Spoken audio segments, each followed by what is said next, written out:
My name is Emma and I'm from Los Angeles. Please like and subscribe. I was born to workaholic parents, so I didn't see them much growing up. My babysitter didn't find me too interesting either. She'd spend hours watching TV, watching weird wrestling competitions on the TV, while I would spend endless hours drowning my face in fashion magazines. It was my dream to start my own clothing line someday, and it would be so successful that my parents wouldn't have to work another day in their life and spend all their time with me. When I turned 16, Mom and Dad got me admitted into one of the best schools in the city and took me shopping to get some new stuff. I was smitten by this gorgeous designer handbag. Mom, can I have this, please? Emma, that's $3,000. We can't afford that. Not after that expensive school. Really? You work so much, I thought we were rich. Mom gave me a weird look and we left, but I couldn't take the bag off my mind, so I decided to make my own money. I made lemonade stands, mowed lawns, and walked every rich person's dog that needed a run, even ones twice my size. Wait, boy, not so fast! Right before the term started, I'd earned enough to buy a fake bag, and it looked somewhat similar. My first day, the entire parking lot was packed, but just then I found a cozy spot in corner. Slowly, I made my way in, feeling like a pro, until I heard an awful screeching sound. I'd hit a car and made a huge dent. While I was reeling in shock, calculating the damage, a tall boy stopped and stared at me. Wow, that's as big as the Grand Canyon. Good job. Sarcasm is not helping, dude. Do you have any idea whose car this is? Let me see. Looks like mine. Sure enough, he unlocked the door and tossed his backpack inside. My mind went into overdrive. How could he be so indifferent after I dented his very pricey-looking car? I'm so sorry. This is totally my fault. I'll make it up to you. Cool. Get it repaired then. I looked at him confused. There was no way I could afford to repair the damages. Before I could respond, he inched closer, and I swear he smelled like oranges. Or you could agree to go on a date with me. Your call. Take your time. There's no rush. I'm Caleb, by the way. He was cute, but I'd barely met the guy. I thought about it hard before saying yes, and later found out that Caleb was freaking rich. His dad owned a multi-million-dollar company, and basically everyone's parents at school worked for his father. He was like a huge deal. Caleb and I went on several dates after that, and I grew to like him. He was a great listener and totally grounded. I want to start a business of my own one day, like a super cute fashion line. That sounds ambitious, but I'm sure you'll pull through. I can feel it. A month later, when he asked me to be his girlfriend, he filled my car with roses and a giant stuffed teddy bear. I was happy, but the girls in school just went bonkers. On our first date as a couple, Caleb gifted me an expensive handbag, the original version of my fake one. Wow, that's awesome, but I can't take this. You're my girlfriend now, and you only deserve the best. Caleb insisted, and I couldn't say no. It was my favorite brand after all. One day after school, Caleb invited me to his place where he lived all by himself. While he swam in his private pool, I sketched new fashion designs in my journal. What do you think? Very chic. You know you don't have to work, right? I'll have more than enough money to support us. I know, but this is my dream, and I want to do this for myself. Whatever floats your boat, love. Just remember, I'll always be there for you. That summer, I decided to take a business class at a local community college, and I was by far the youngest one there. Not that I cared.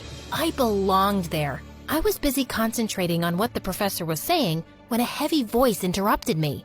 So, Professor, you know all this from your successful businesses? I turned around to see a cute guy in the back corner, leaning in his chair with his feet propped up on the desk. Excuse me? I'm just saying, if you knew anything about marketing, you wouldn't be teaching. They went back and forth for a while. My professor got angrier and angrier while the boy remained calm. I couldn't believe how rude he was, but I had to agree. He wasn't entirely wrong. After class, I decided to grab lunch at the college dining hall. I was finishing a sketch in my journal when that rude boy came behind me in line. Is that meant for a unicorn? Excuse me? So now you're a PhD in designing too? That's designing? Let me show you something. Listen, I don't know what your deal is, but you cannot insult. Before I could finish, he pulled out his phone and showed me a clothing website filled with plain black t-shirts, and they were listed at over $100 each. This is my business. These boring black tees,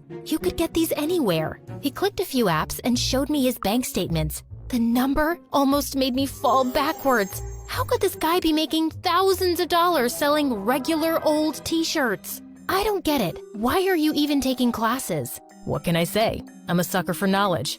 You're crazy. Actually, I'm Eric, and you need a better teacher. Someone who knows how to make big bucks in real life and not some loser professor. He went on to cut me in line and buy the cheapest thing on the menu. For a while, I avoided Eric like the plague. I didn't want my work associated with him, but the more I researched about his business, the more I realized I needed his expertise. He could sell t-shirts just from the hype alone. So that following week, I put my pride aside and asked him to tutor me. Little did I know, it would turn out to be my biggest mistake. He talked way too fast and laughed at all my questions. He even made me work the customer service line for his business to understand how businesses work. I complained about Eric to Caleb all day. He's so rude and mean. I don't even know how to deal with him. Drop his classes then. I can't do that. He's good at what he does, and I can genuinely learn so much from him. Then take his attitude with a pinch of salt. Anyway, I have something that'll cheer you up. I want you to meet my parents. I was shocked. I only ever saw his dad on billboards or on TV commercials. Being nervous was an understatement. We met them at an expensive Italian restaurant in town the next week. His dad stood up to shake my hand, but when I looked over his shoulder, I saw none other than my tutor sitting at the same table. You must be Emma. We've heard great things. Just then, Caleb saw Eric too, and he seemed mad. What are you doing here? Not even a hello, brother? Brother? My head spun in a million circles. Eric and Caleb? Brothers? Caleb looked ready to fight him until their father got in between them. I invited him here, son. He's still family. Caleb backed off, but I was still in shock. And to make matters worse, Eric pretended he'd never met me. Caleb's parents ordered me all kinds of delicious courses, but I couldn't find the stomach to eat anything. And after dinner, Caleb took me straight home and angrily drove off without saying goodbye. During our next tutoring session, I was still fuming when Eric walked up. Why didn't you tell me about your family? You never asked. And besides, I didn't think we're that close. What do you mean? You're related to my boyfriend and you... Yeah, that's kind of unfortunate. You're not really his type, to be honest. That's not the point. I can't deal with this. I'm leaving. Wait, Emma, I'm sorry. I was just being a jerk. I calmed down as Eric spoke that he had been estranged from his family for 2 years because he refused to take over the family business. His clothing line was a result of wanting to prove he could make something successful without being connected to them. Part of me understood. I still wanted to pursue my clothing line dream, even though Caleb said I didn't have to. When I told Eric, he didn't laugh, but he seemed impressed. Take out your computer. You're making a website today. Eric helped me create my website from scratch. As usual, he was going super fast and I scrambled to keep up. But when I looked in my laptop reflection and saw him laugh, he looked different to me, almost attractive. Snap out of it, Emma. He's your boyfriend's brother. My website was good, but for the first few days, I didn't get many orders. But I didn't lose hope and continued sketching and building my brand. I worked on them for days until one night I got a call from Caleb and he sounded a bit off. Want to talk about it? Not really, but I have a surprise for you. Caleb told me that he'd put my name in a small fashion show for new designers. I couldn't believe it. Oh, you really shouldn't have. Yes, I should, and yes, I will. I've decided to be more supportive of your dream. Thank you. I was over the moon that day, but when I told Eric, he didn't sound as impressed. It's just a small show. Yeah, but it's big for me. And maybe after this, I might actually get some customers. You will come to the show, won't you? You're inviting me? Well, you've helped me get this far.